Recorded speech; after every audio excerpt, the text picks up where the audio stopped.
what a brand isn't, and you know, as my intro said, I built this marketing communications company in Toronto for 37 years, and I literally can't walk down the street that I don't bump into somebody either worked for me or a customer of mine or somebody I've touched, and they said, Ted, what are you doing today? What are you doing these days?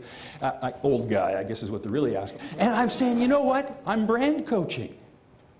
Brand coaching. We have a nice logo. Ted, we have a nice logo. You should come and see it. Or I'd like you to meet our advertising agency. That's their extent of brand.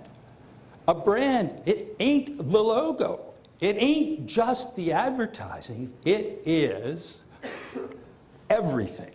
Or a brand is what people think of you. Because what people think of you or of your company is made up of every single thing, experience, touch point, what they've heard, what they see. It all comes back to what they think. So branded ain't the logo.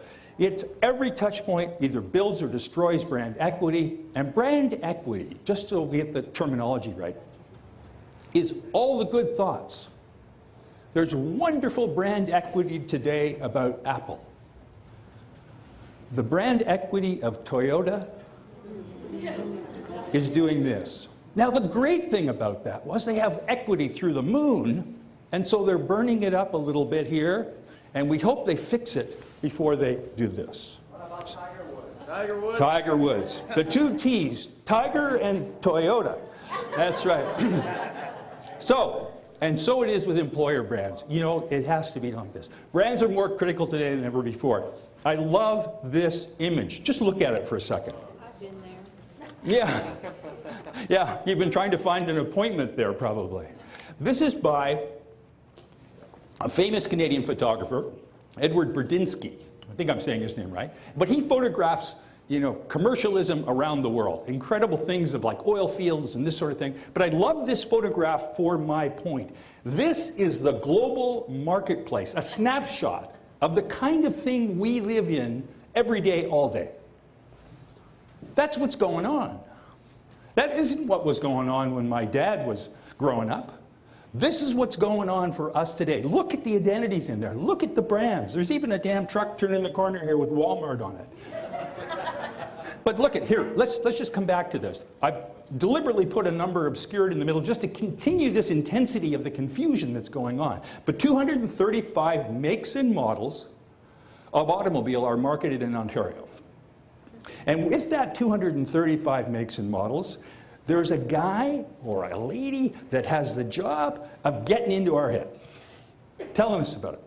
She and he are bonused on getting us to think about their product. One category, cars, 235 of those people banging away on us, standing up with blocking charts and saying, this is where we're going to run our advertising. This is what we're going to do. In terms of another category, cell phones. We've got 5, and this, of course, has grown recently. We just added Wind and a couple of others. There's more now, but 5 cell phone providers. And every 3 months, they come out with 6 new models and 32 different promotions. And they're all trying to get to us. And they're all banging away on our heads. It feels like this picture. And then Loblaws, God bless them,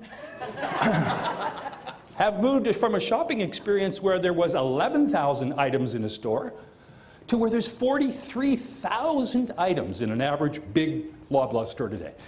For something, I don't know about you, but it's not a favorite, and I have less time to do it.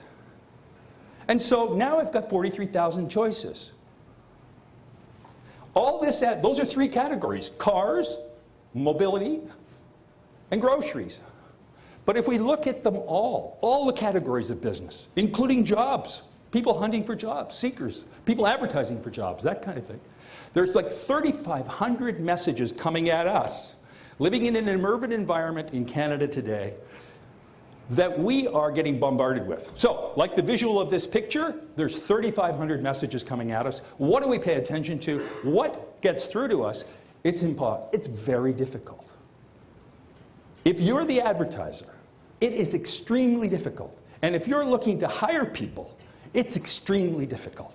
There are new rules for getting through. Okay, we've gone from we've gone from the tools to the rules. And consistency is a really big one with me. Cars, again, just because we're on this topic. Tell me about this car. What makes this different than any of those other 235 that are advertised? Safety. Everybody knows that, right? Everybody knows that. Safety. These guys, everybody at Volvo understands. They've been doing this now for over 60 years. Volvo actually owns the patent, or had the development rights and have sold the patents on every major development. You know, the windshields that don't shatter, seat belts. When I went into the art college, I had a 61 Volvo that had a shoulder belt when my dad's American car didn't even have a lap belt yet. You know, I mean, it was this kind of thing. If there's an accident on the road in Sweden that shows up like ambulance, fire, and Volvo engineers, literally. And they document it all. They use those live, real crashes for learning about it. You go to their website, you can post how Volvo saved my life. And there are some spectacular stories on that. And even though Volvo, like every other car manufacturer in the world today, is going through a downturn in sales because of the economy, and they're trying to cut prices, there isn't one engineer, there isn't one pricing guy who's saying, let's get rid of that extra seatbelt. Let's make the brakes thinner. They understand what their brand is, and they defend their position. And that is so important. Okay, yell out what these guys are all about. What was that? I'm sorry, I didn't hear. Right, found on road dead, fix or repair daily. This was, and of course, they're working very hard at changing this image, and Ford is doing a pretty good job at coming out of this. But the image has been, these were the guys that invented the automobile. They had, in terms of a market, Mario, can you imagine, 100% market share. We invented the car. And they went somewhere from there, all down. Because there's no clarity around who they were or what they were about. And they're people inside their organizations. And who would you hire? At Volvo, you hire guys that are you know, concerned about safety. At Ford, anybody. So, the truth is that the best brands, like the most interesting people, have a keen sense of self.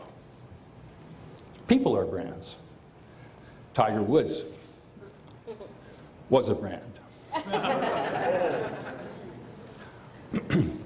So, consistency. I just want to talk on this piece, make a point of it. Consistency, old friends are a brand's worst enemy. Now, what do I mean by that? People inside of organizations, and think of the organizations you work with. At Volvo, they would love to talk about some sexy car. Everybody wants to talk about something different because they've been exposed to it too so long. Do we have to be safe again? In my little the introduction Gab gave me about Ted got Energizer to not use the bunny. My firm used to do the promotional work for Energizer every year for all the retailers.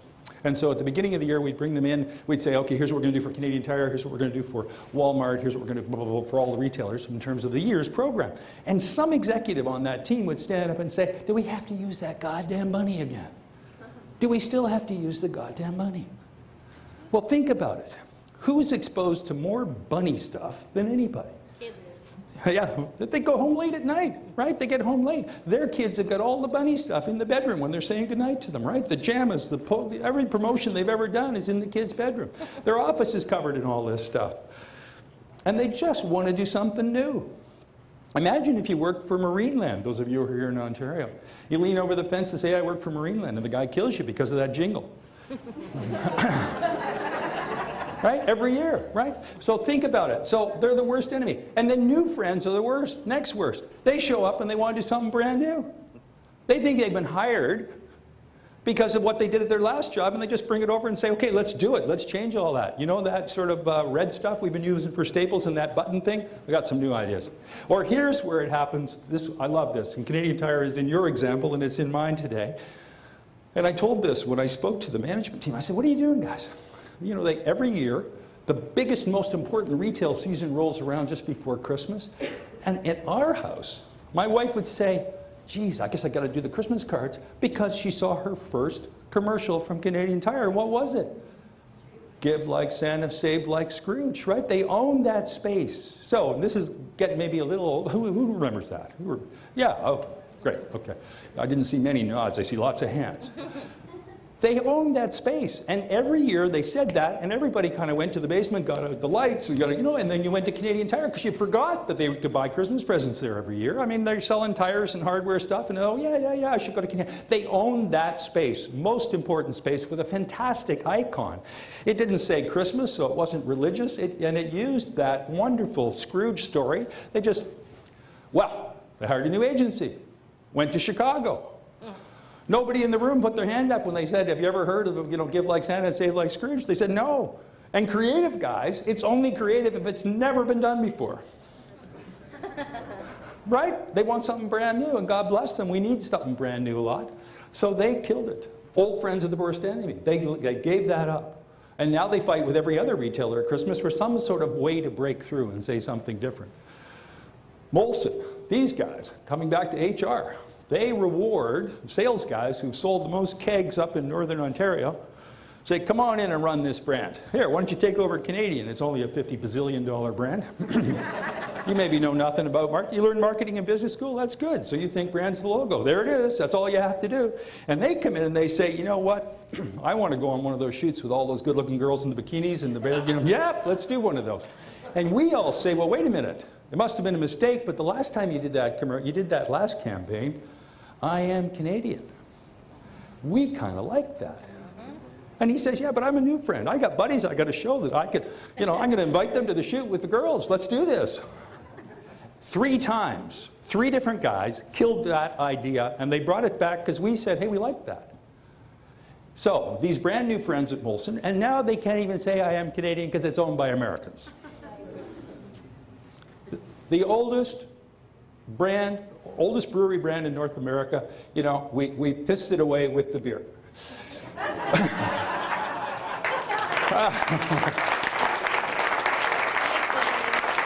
Consistency. And these guys, who knows these guys? This is, again, a Toronto example, but watch for it out west.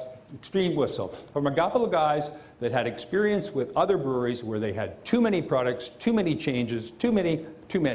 They created a new brewery down here and they've taken over the railroad, the old railroad roundhouse, and they've turned it into their brewery.